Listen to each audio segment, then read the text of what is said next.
OK. Ok. Donc, la dernière fois, comme je le disais, à partir de 16 heures, j'étais vraiment disponible. Donc, il fallait que je regagne un peu pour finir certaines choses. Donc, ce qui a fait que dès qu'on avait eu le petit souci au niveau de la connexion, on est rentré pratiquement à 16 heures et j'étais obligé de partir. Donc, c'est ce qui a fait qu'on ne m'avait pas vu et je suis parti. Le nouveau programme aussi qui a été proposé, j'avais demandé à ce qu'on nous cale de 13 heures à 16 heures, mais ce n'a pas été fait. Donc, j'étais obligé hier de vous amener un mail pour vous proposer cette plage horaire-là qui me sied bien parce que c'est vraiment difficile. Maintenant, nous, à partir de ce vendredi, nous sommes en congé, ce qui veut dire que toutes les plages horaires déjà me sied, me vont bien, donc il n'y a pas de problème, ça veut dire qu'on peut travailler. D'habitude, quand j'ai un peu un bout de temps, j'essaie de me déplacer pour venir à Abidjan, pour venir faire un peu plus la pratique avec vous. Le souci, c'est que cette année, je suis en train de réfléchir. Je ne vais pas vous faire la promesse, mais on va mettre en prière. Dieu voulant, peut-être on y sera. La dernière fois, c'était notre première séance de Java, du cours de Java. Et donc, on parlait plus ou moins de quelques généralités concernant le langage Java. On avait parlé un peu de sa création, des utilitaires, on avait même parlé un peu du JDK, on avait essayé de parler des IDE et ainsi de suite. Jusqu'à même, on a fait une petite installation au niveau de l'IDE que nous avons eu à installer, notamment NetBeans. NetBeans qui était l'IDE que nous avons choisi dans le cadre de ce cours. Et on a eu installé, donc il fallait faire l'installation du JDK et ensuite faire l'installation du NetBeans. Donc aujourd'hui, on va toujours continuer, comme c'est notre deuxième séance. On a 4 séances. Je voudrais vraiment dire infiniment merci à Edgar et à toute la classe de m'avoir donné toutes ces informations parce que pour moi, je pense que c'était 2 séances. Mais avec les points que vous avez eu à donner, je me suis renseigné. On a effectivement 4 séances. 4 séances et du coup, c'est vraiment intéressant. Donc aujourd'hui, c'est notre deuxième séance. On va essayer de continuer toujours dans la compréhension du cours, vous permet de comprendre quelques généralités. Et puis, on va passer maintenant à la phase pratique du langage de programmation orientée objet Java. Edgar disait comme ça que la dernière fois, ça a été un peu plus rapide. Et puis, bon, vers la dernière partie, il y avait eu quelques soucis de compréhension. On va revenir encore là-dessus pour permettre à tout le monde de comprendre. Pendant l'explication, si quelqu'un a des points noirs, peut demander, peut solliciter quelques explications et je vais toujours expliquer pour vous permettre à ce que nous puissions comprendre nous tous.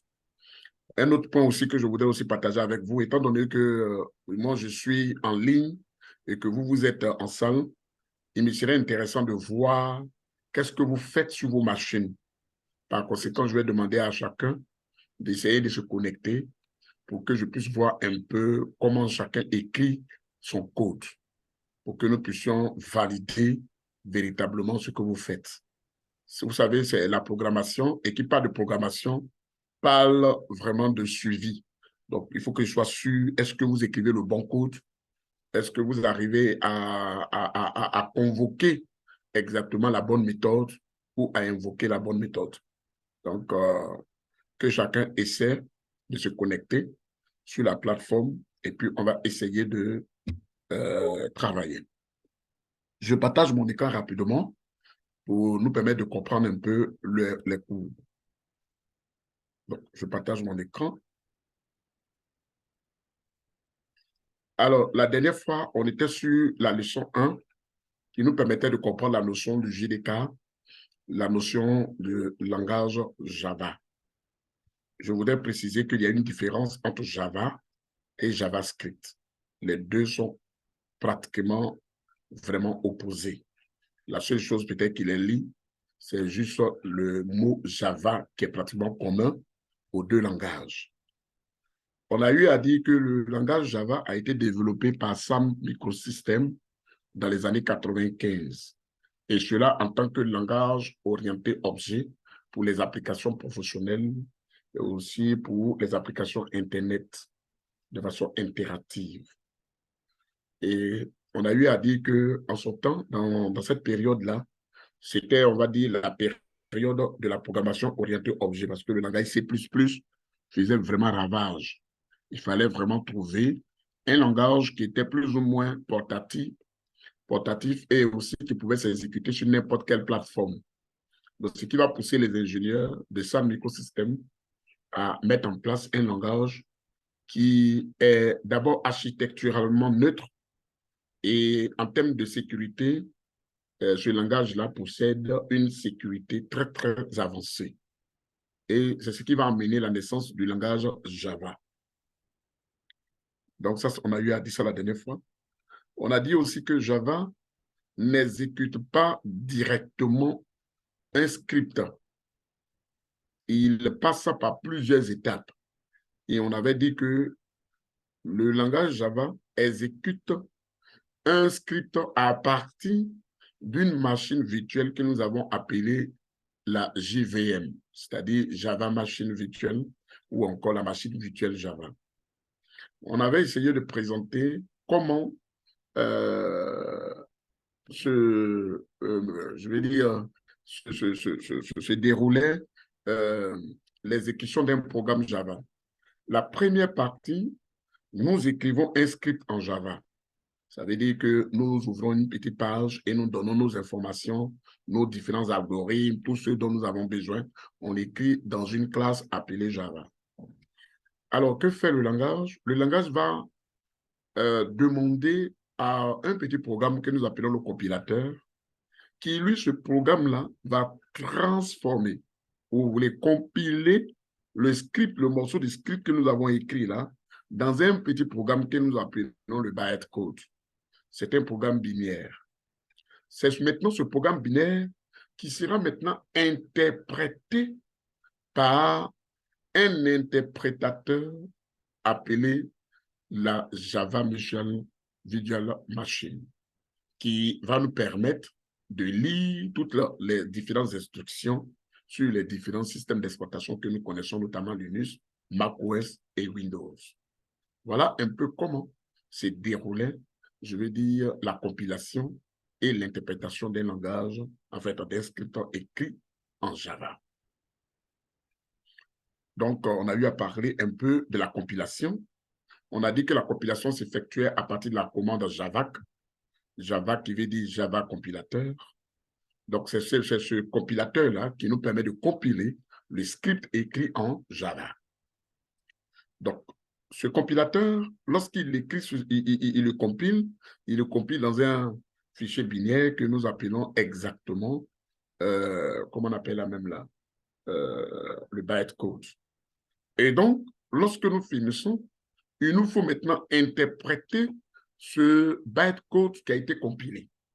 Donc, ce bytecode sera maintenant interprété par un petit programme que nous avons eu à dire, et cela à partir de la commande Java. Donc, pour l'interpréter, on tape Java et on écrit exactement la classe que nous devons exécuter. Donc, voilà, on disait comme ça que pour compiler, pour interpréter un fichier Java, nous tapons la commande Java et on écrit exactement le fichier et puis nous lançons et automatiquement, le programme va s'exécuter. Voilà ce que nous avons eu à dire. Et ensuite, nous avons parlé de l'environnement de développement de Java. Et dans cet environnement, il y avait un élément important qu'il fallait vraiment savoir. C'est ce que nous avons appelé le JDK. Le JDK, si vous voulez, c'est un ensemble de bibliothèques logicielles de programmation de programmation Java. Donc, je reprends. C'est un ensemble de bibliothèques logicielles de base du langage de programmation Java. Ça veut dire que c'est sur cette bibliothèque-là que l'interprétateur ou encore le compilateur va s'appuyer pour dérouler exactement la commande qui lui est donc passée. Donc, c'est un peu ça. C'est un ensemble. C'est, si vous voulez, c'est son background, c'est sa base, c'est, si vous voulez, les fondements du langage. Vous ne pouvez pas écrire un programme en Java sans toutefois installer votre JDK. Donc, votre JDK est un préalable. Ça fait partie de votre préalable. Si vous ne l'avez pas, il vous sera difficile de pouvoir vraiment écrire ou exécuter un programme écrit en Java. C'est très, très important. On a dit que le JDK était composé de plusieurs sous-entités. Dans le JDK, on avait le JRE, et dans le JRE, on avait exactement le Java SE API, et puis nous avons le Compile Profiles. On avait aussi Java Virtual Machine. En un mot, on avait quelques petites composantes qui se trouvaient à l'intérieur du JDK. Et ces composantes étaient nécessaires ou encore utiles pour le bon déroulement d'un script écrit en Java.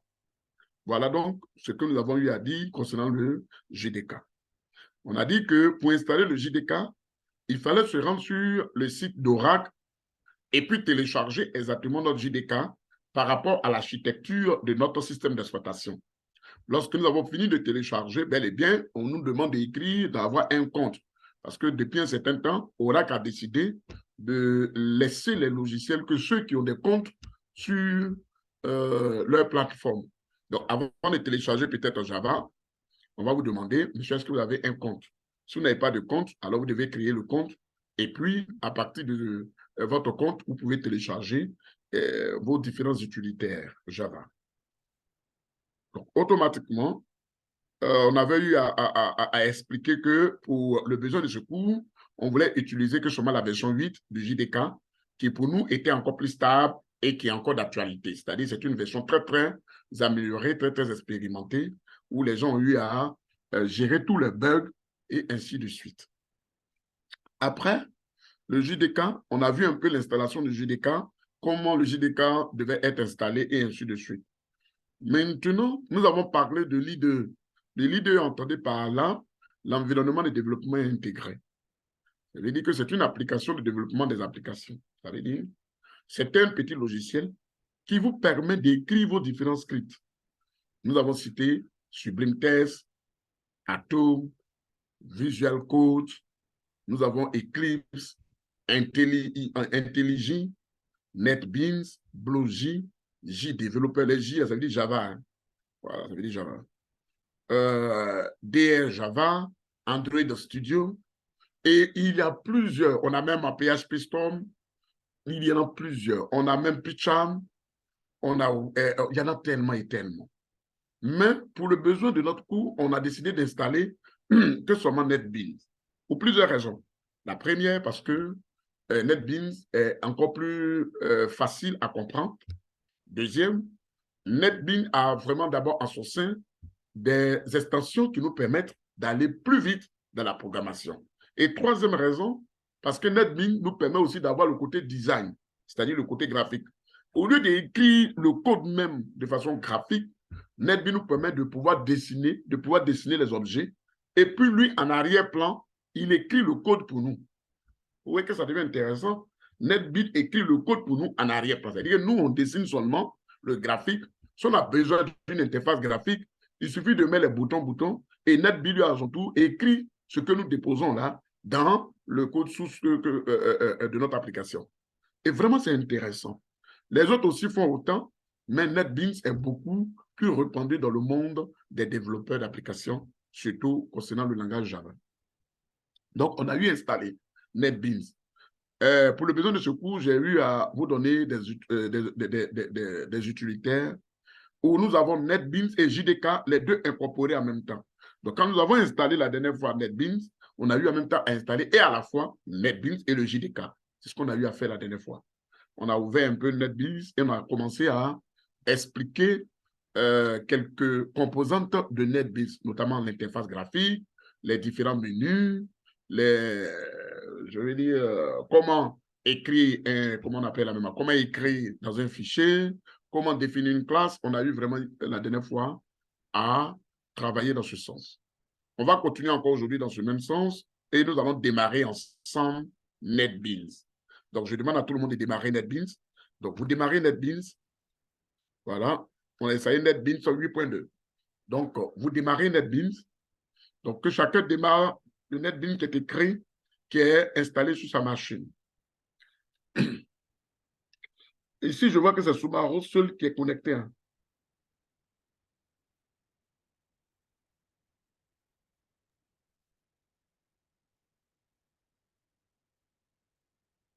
Alors, nous avons NetBeans et cette page-là, comme on a eu à dire la dernière fois, c'est la page de démarrage de l'application. Je peux fermer ça. Donc voilà, je ferme. On a dit la dernière fois que nous avons le menu, c'est-à-dire nous avons les onglets. Nous avons l'onglet File, l'onglet Edit, l'onglet View, l'onglet Navigate. Nous avons l'onglet Source, l'onglet Refactor, l'onglet RAM, l'onglet Debug, l'onglet Profile, l'onglet Team, l'onglet Tools, l'onglet Windows.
Bien. Alors, je suis revenu. J'ai eu juste quelques petits trucs, donc je suis allé régler ça. Euh, donc, je disais qu'on avait les onglets, et ces onglets-là avaient en leur sein des liens qui nous permettaient vraiment de écrire correctement nos différents programmes. Ensuite, qu'est-ce que nous avons? Nous avons une partie où se trouve notre projet. Ensuite, on a, que nous appelons projects. Nous avons les fichiers associés à nos projets qui se retrouvent dans la partie files du projet. Et nous avons les services qui sont associés aussi à notre projet, notamment la connexion à la base de données. Nous avons aussi la connexion aussi des différents web services. Nous avons les serveurs que nous pouvons aussi appeler dans le cadre de notre développement d'application. Nous pouvons aussi solliciter aussi le cloud. Vraiment, tout ce dont nous avons besoin, nous avons ça en service. Donc, dans cette partie, nous avons trois composantes. Nous avons projects, nous avons file, nous avons service. Donc, ça, c'est très important. Il faut connaître vraiment ces trois. Après, qu'est-ce que nous avons? Nous avons quelques boutons qui sont ici. Le premier bouton qui se trouve là, je vais cliquer dedans pour que vous voyez. Nous avons le premier bouton. Ce premier bouton nous permet d'avoir ce qu'on appelle le new file, c'est-à-dire un nouveau fichier. Donc, si nous voulons un nouveau fichier, c'est à nous de cliquer seulement dans ce premier bouton qui est là, c'est-à-dire le bouton, comment on appelle la même, la bouton, comme c'est une feuille avec un plus à l'intérieur. Nous cliquons seulement et nous avons donc cette fenêtre qui s'ouvre. Ensuite, qu'est-ce que nous avons? Nous avons le dossier avec le plus. Donc, ça veut dire que si vous voulez un nouveau projet, il suffit de cliquer seulement dedans et puis vous avez votre nouveau projet. Donc, vous commencez à paramétrer le projet. Ensuite, il peut arriver que vous avez un projet qui déjà existe, mais vous voulez travailler sur le projet. Alors, vous venez à côté ici, et là, vous voyez ouvrir un projet. Donc, vous cliquez là, et puis, une fenêtre s'ouvre et vous partez choisir automatiquement le projet de votre, le projet que vous souhaitez vraiment ouvrir. Donc voilà, dès que vous choisissez, vous cliquez sur Open Projet, et puis automatiquement, le projet est ouvert.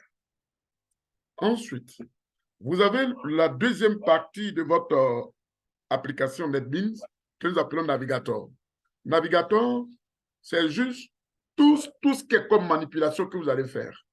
Les variables, les choses que vous allez écrire, tout ça va se retrouver dans la partie Navigator. Ça, c'est très important. Après, vous avez maintenant le grand espace qui se trouve là, le grand rectangle qui est là, qui n'est rien d'autre que le grand rectangle vide qui est ici, c'est juste votre espace de travail. Donc, quand vous allez écrire un code, c'est ici que vous allez écrire vos codes. Maintenant, vous allez me demander, mais c'est où vous allez voir les résultats. Les résultats vont se retrouver dans la dernière partie qui est écrit Output. La partie, c'est Output.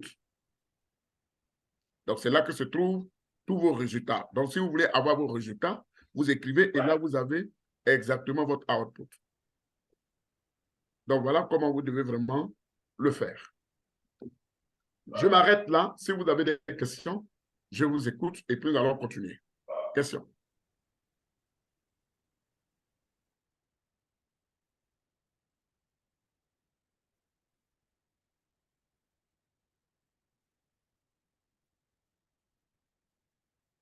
Il n'y a pas de questions qui ont bien été demandées. Ça va. OK. Il n'y a pas de questions. Donc, Edgar, Monsieur, ça va maintenant, tu as compris? monsieur, ça va. D'accord. Alors, essayons d'écrire quoi? Qu'est-ce qu'on a eu à faire la dernière fois? La dernière fois, on avait fait quoi? La dernière fois, on avait écrit il y avait un qui avait écrit quoi là même là? On a bien un nouveau projet qui va atteindre. On a écrit un nouveau projet? Qui va atteindre. Curate Hatting. Je partage mon écran. Monsieur, je partage mon écran. D'accord, donc j'arrête rapidement. Partage ton écran.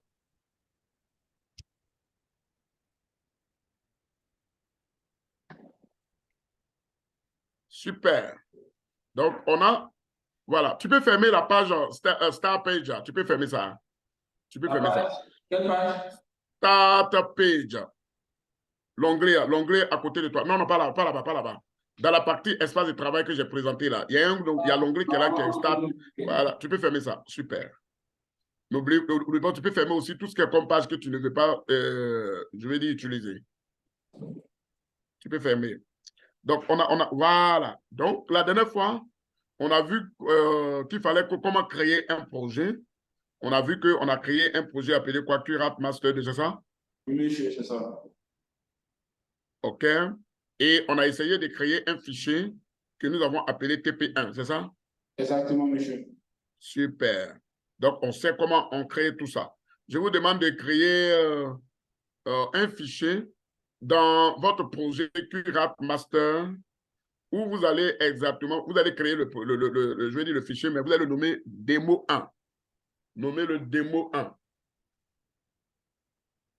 Donc, tout le monde en crée le fichier et vous allez l'appeler démo 1. Rappelez-vous que ce sont des classes Java. OK, super. D'accord. Non, évitez les espaces. Évitez les espaces. Voilà. Super. Vous allez comprendre pourquoi demain. Allons-y. Attention, avant que tu l'écris sur fini, je vais faire une présentation. D'accord. Ici, le nom de votre classe va s'appeler démo 1. Puisque rappelez-vous, on a dit que non, que tout ce que nous allons écrire, c'est dans les classes. Pour l'instant, je ne vais pas vous donner la définition, on va voir ça devant. Donc, le nom de la classe, c'est démo 1. La partie projet, donc démo 1 va se trouver dans le projet curate.master2. Donc, le nom de votre projet, c'est curate.master2. C'est bon? Ensuite, où est logé exactement le code source? Le code source va se loger dans source package. Si vous regardez bien source package, regardez juste dans votre NetBeans. dans la partie projects, de la partie project. Vous voyez, non? Source package, très bien. C'est dans cette partie-là que se trouvent tous les packages que vous allez vraiment dérouler. Tous les packages.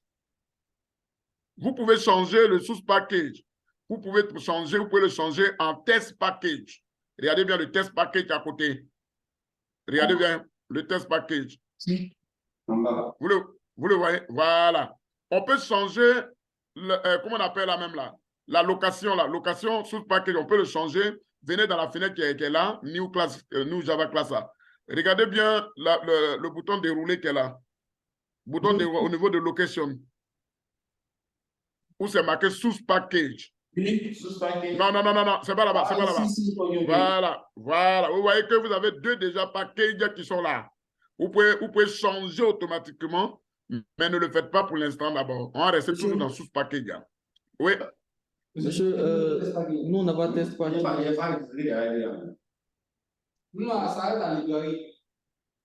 Ça arrête? À la librairie. Ok, compris. Ok, c'est pas grave. On va gérer ça prochainement. Tout le monde fait, ça va venir. Ça va venir. Donc, automatiquement, à partir de là, on peut créer nos packages. On va revenir sur les packages. Ne vous gênez pas, on va revenir. Ok, donc on quitte le package, sort complètement du bouton. Et puis, on va ici Create File. Le Create File, ça vous donne exactement le chemin du fichier et avec le nom. Donc, si vous regardez bien, on va analyser ensemble. Hein. On va l'analyser. Regardez bien, on a Document. Il vous dit quand se trouve d'abord dans votre dossier document. Ensuite, dans le dossier NetBeans Project, dans ce dossier-là se trouve votre projet Curate Master 2. C'est bon? Monsieur. Et dans ce projet Curate Master 2 va se retrouver le fichier SRC. Le SRC, ça s'appelle source. SRC se trouve, ça s'appelle source. Pour pouvoir vérifier cela, vous pouvez aller dans les files de vos projets. Regardez bien, allons-y dans files de vos projets. Dans files de votre projet, oui. Donc, je vais fermer. Bon, voilà, fermez puis on va revenir. Fermez, on va revenir. Fermez. Voilà, allez-y dans files. Voilà, vous ouvrez. Super. Vous voyez dans le SRC, cliquez, voilà. Voilà, Curate. Voilà, Master. Voilà. Vous voyez maintenant, non? C'est comme ça. C'est bon? C'est bon. Voilà, et c'est comme ça. Mais tout ce que vous voyez là, net là, Curate, Master, PG, net là, Java, lui, pour les reconnaître, il met en point. Donc, quand vous voyez, revenez maintenant dans votre espace de travail. Venez dans votre espace de travail. Dans TP1 Java. L'espace, quand on dit espace de travail, c'est ici où vous venez. C'est où vous venez. Voilà. Quand on dit espace de travail, c'est ici où vous venez. Regardez la ligne 6. Regardez la ligne 6. Qu'est-ce que vous voyez? Package. Curate.master. OK. Donc, allons-y, le premier mot. Le premier mot, c'est quoi? Ici, c'est package. Donc, OK, package. Donc, ça veut dire qu'il appelle le package. C'est quel package il appelle? Et regardez d'abord. Il voit ensuite Curate. Master. Non, il appelle d'abord le dossier Curate d'abord. C'est bon? Ensuite, il regarde dans le dossier maintenant. Il appelle maintenant le deuxième sous-dossier qu'on appelle Master. Master, OK. Ensuite, il regarde encore dans le deuxième, dans le Master là-bas, il y a un autre sous-dossier qu'il appelle quoi? PKG2. C'est bon? Okay. Si dans PKG2, il y avait un autre sous-dossier, il allait le mettre encore dedans au fur et à mesure. Et c'est comme ça, petit à petit. Donc, vous devez comprendre que lorsque vous voyez le point, automatiquement, c'est pour appeler un autre sous-dossier ou peut-être appeler une fonction. On va voir ça tout de suite dans le cours. Moi, c'est un peu compliqué. Vous dites? Moi, après package Curate underscore admin. Voilà. Très bien. Voilà. Donc, ce qui veut dire que s'il n'y a pas de point chez vous, ça veut dire que chez vous, là-bas, là, vous n'avez que seulement un seul sous-dossier chez vous.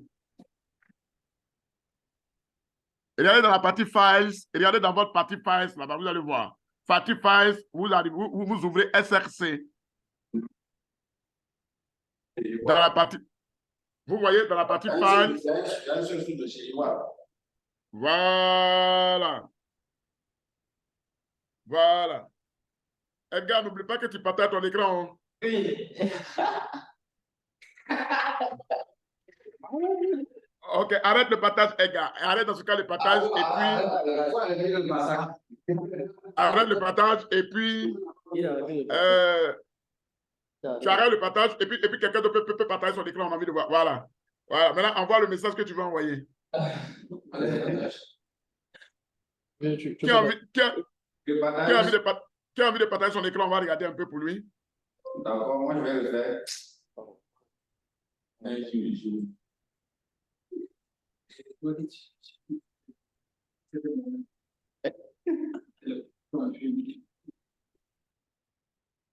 Ok, demandez partage son écran. Très bien. Alors, monsieur, demandez, allons-y dans Files, vous allez voir pour vous.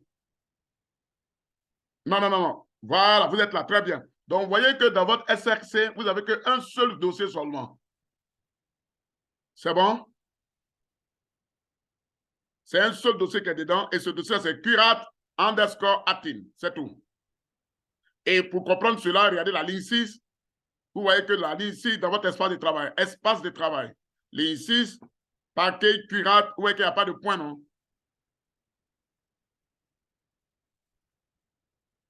Il n'y a pas de point, non? Voilà, super. Maintenant,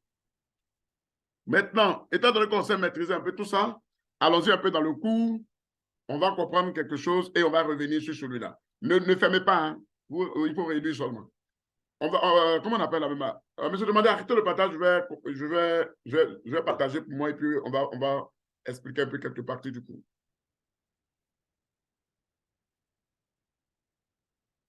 Comment il s'appelle la même? Jean. Jean, ça va, tu nous suis? Oui, oui, je suis là, je suis. Ça va, tu comprends? Oui, oui, sans problème. Super. C'est bon. En tant que grand développeur, c'est bon déjà. Bien. Alors, continuons toujours dans l'explication du cours. Nous allons parler des variables. Qu'est-ce que c'est qu'une variable en Java? Donc, on va suivre. Alors, je suis en train de faire ça parce que je suppose que vous n'avez pas lu le cours. Donc, voilà pourquoi je suis en train de faire ça. Hein. Une variable permet de manipuler des données et des valeurs. Elle se caractérise par son nom et son type. N'oubliez jamais, quand vous avez une variable, d'abord, vous devez savoir qu'une variable, elle permet de manipuler des données et des valeurs. La variable est caractérisée par son nom et son type. Le nom sert à repérer un emplacement en mémoire. Donc, un exemple, si vous appelez une variable Sati, mettez-vous dans la tête que la variable là, le nom Sati dans votre programme, va exactement désigner quelque chose. Et automatiquement, à partir de cette variable Sati, nous allons savoir exactement l'emplacement mémoire dans lequel se trouve cette valeur que nous avons mis dans Sati. Deuxième point, le choix du nom d'une variable est libre. N'oubliez pas, vous pouvez donner le nom d'une variable comme vous voulez, mais arrangez-vous à donner un nom qui est significatif. Vous ne pouvez pas donner peut-être, vouloir stocker l'âge d'une personne dans une variable que vous allez appeler peut-être, je dis n'importe quoi, voiture. Vous voyez que vous n'avez pas dit variable voiture est égale à l'âge d'une personne. Vous-même voyez que ce n'est pas significatif. Donc, il est intéressant de donner le nom qui est encore plus significatif, qui exprime en fait ce que vous voulez faire. Et en troisième lieu, le type d'une variable détermine la façon dont est traduite la valeur en code binaire et ainsi que la taille de l'emplacement mémoire. Donc, quand vous allez définir une variable, vous devez mettre et le nom et son type à côté. Exemple, j'ai une variable que j'appelle question. Donc, une variable que j'appelle question. Le type de cette variable-là, c'est string. On va voir tout de suite le type string devant. String. Dans ce type, ça veut dire que cette variable est appelée à, si vous voulez, à stocker que des phrases, des phrases. Donc, je prends peut-être un exemple. Ici, je peux quand même stocker une phrase. Ensuite, je peux aussi définir une variable que j'appelle réponse. Cette variable-là définit exactement la réponse qu'une personne peut donner quelque part. Et cela peut prendre le type string. Donc, ça, c'est important. Le type, le nom, et puis ensuite, le contenu de la variable. Les noms de variables. Le choix de noms de variables n'est pas limité. Les contraintes suivantes sont à respecter dans l'écriture des noms de variables. Le premier caractère d'une variable doit obligatoirement être différent d'un chiffre. Ça veut dire quoi? Quand vous voulez écrire le nom d'une variable, arrangez-vous que vous ne commencez pas par un chiffre. Vous allez dire le premier caractère, là, il ne faudrait pas que ce soit un chiffre. Deuxième condition, il ne faudrait pas qu'il y ait de l'espace dans le nom. Tout de suite, Edgar, tu as vu quand tu as écrit démo 1 et que tu as mis l'espace entre démo et puis 1, tu as vu qu'il y avait déjà une couleur rouge qui était sortie quelque part là-bas. Une phrase en rouge. Oui. Donc, dès que vous mettez déjà de l'espace, Java va commencer à vous dire, vous êtes en train d'écrire quelque chose qui n'est pas vrai. Arrêtez et écrivez ce qui est bon. Donc, Java va vous donner ça. Mais cela avec quelques informations. Hein. Troisième condition, les majuscules sont différentes des minuscules. Ça veut dire quoi? Si moi j'écris un exemple,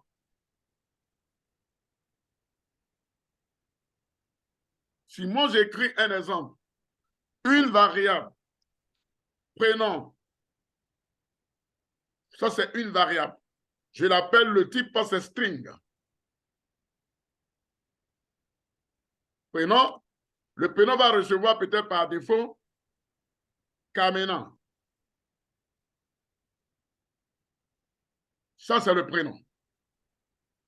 Donc, vous voyez que le prénom, je l'ai écrit avec P minuscule. Si je définis encore une autre variable et que j'ai écrit prénom comme ça, je tiens à informer que le prénom, cette variable-là, est complètement différent de cette variable prénom. Donc, les deux sont complètement différents. Okay. Monsieur. Oui. Donc, par exemple, si je crée une troisième variable string, oui. mais que je mets tous les lettres de prénom en majuscule, ça veut dire que c'est différent aussi. Tout est différent. Tout, si j'écris comme ça, tout est différent. Ça veut dire que vous venez de définir trois variables. OK. Trois variables. Donc, faites attention dans la définition de vos variables. Si vous écrivez prénom comme ça, sachez bien que prénom, là, ça veut dire quelque chose chez vous. Si vous écrivez prénom avec P minuscule, ne pensez pas que c'est la même variable. C'est une autre variable que vous venez de définir. Si vous écrivez prénom avec un majuscule entièrement, mettez bien dans la tête que automatiquement, c'est une autre variable que vous avez définie. Ce n'est pas le cas pour d'autres langages. Pour d'autres langages, tu écris prénom avec P minuscule, avec P majuscule, lui, il prend. C'est la même chose pour lui. Il y a des langages qui font ça. Donc, vous faites très attention quand vous allez écrire. Donc, la notion de variable, ça nous ramène un peu au lycée avec l'équation. Voici, c'est la même compréhension. Je voulais un parallèle, mais ce n'est pas un parallèle. Une parallèle. On parle de variable, ça veut dire quoi? Quand je définis une variable, ça veut dire quoi? Après, je vais affecter des données à ça. Voilà. Je prends peut-être un exemple. Voici, je vais vous montrer comment, je vais dire, les différentes manières de définir une variable. Une variable peut être définie en même temps en lui attribuant quelque chose. Exemple, le premier cas. Une variable peut être définie en ne lui donnant aucune valeur. Deuxième cas. Donc, vous voyez que j'ai défini une variable, mais je ne lui ai pas donné une valeur. Mais Java va vous dire devant là-bas que vous ne lui avez pas donné de valeur. Vraiment, il faut que vous lui dites qu'est-ce que je dois faire de cette valeur. Java va vous dire ça devant là-bas. Pour vous dire que vous avez fait, mais vous n'avez rien dit de bon. Qu'est-ce que je fais avec? Vous avez dit une variable, mais il faut que vous me dites qu'est-ce que je fais avec. On va revenir. On continue toujours. Donc, vous devez retenir ceci, les conditions suivantes. Le premier caractère d'une variable doit obligatoirement être différent d'un chiffre. Deuxième condition, aucun espace ne peut figurer dans un nom. Troisième condition, les majuscules sont différentes des minuscules. Et tout nom de variable possédant une majuscule est différent du même nom écrit en minuscule. Ça, il vient de vous dire ça. Les caractères qui ne sont pas autorisés. Voilà les caractères qui sont devant vous. Ça, ce n'est pas autorisé. Le E économique, dièse, accolade, parenthèse, crochet, ce n'est pas autorisé dans le nom des variables. Cependant, il y a les variables, il y a le caractère underscore. Vous voyez les caractères underscore là? C'est aussi autorisé. Vous pouvez écrire peut-être une variable comme ça. Je vous explique. Je peux écrire peut-être, je peux définir une variable string, nom, underscore, excusez-moi, underscore, étudiant. Je peux avoir une variable comme ça. Ou encore, je peux avoir, excusez-moi, hein, je vais...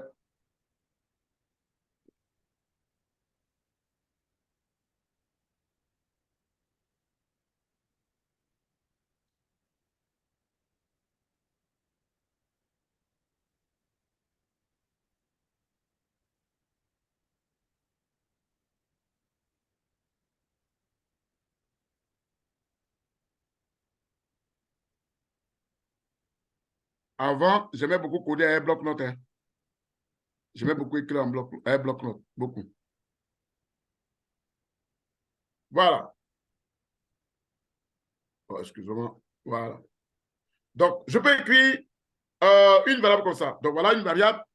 Comme je peux écrire comme ça, string, c'est le type, et je peux écrire nom, étudiant. Vous voyez? Ou encore, je peux écrire string, $. Oh, où est mon symbole de voilà? $, nom, étudiant.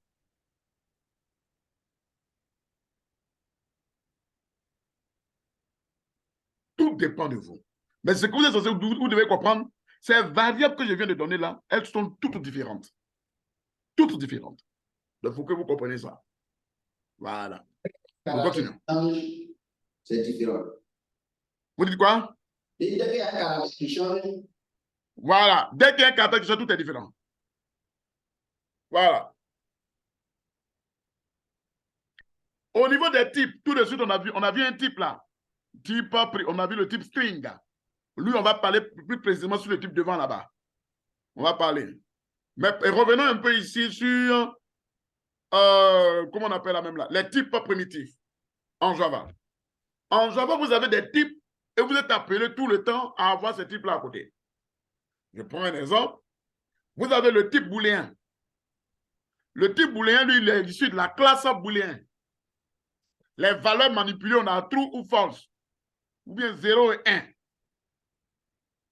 Nous avons le type bit, qui vient de la classe bit ou byte, qui est juste, utilise les valeurs entières signées, c'est-à-dire moins 128 jusqu'à 128.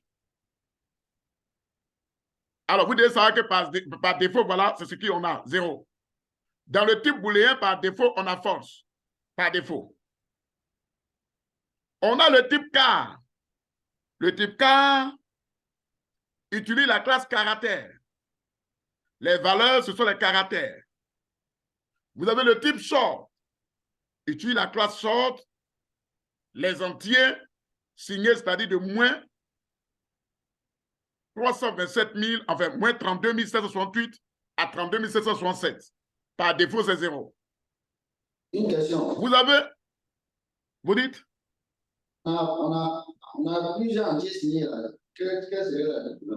Combien c'est les intervalles que nous donnons à comprendre? Oui, ce sont les intervalles, C'est en termes d'intervalle. On a le type integer. Voilà les intervalles des entiers. Souffrez que je ne vous donne, je ne vous passe pas la lecture. Hein. Nous avons le type long qui utilise ce que vous voyez là. Nous avons le type float, généralement les réels. Et enfin, nous avons le type double. D'abord, qui utilise ces entiers que vous voyez. Les d'abord, ce sont les nombres à virgule. Exemple, prenons un exemple de déclaration. J'ai une variable que j'appelle bit_row. Utilise le type byte, qui est 127. L'autre aussi, vous voyez comment je définis le nom de la variable, le type, et puis une valeur que j'assigne exactement à ma variable.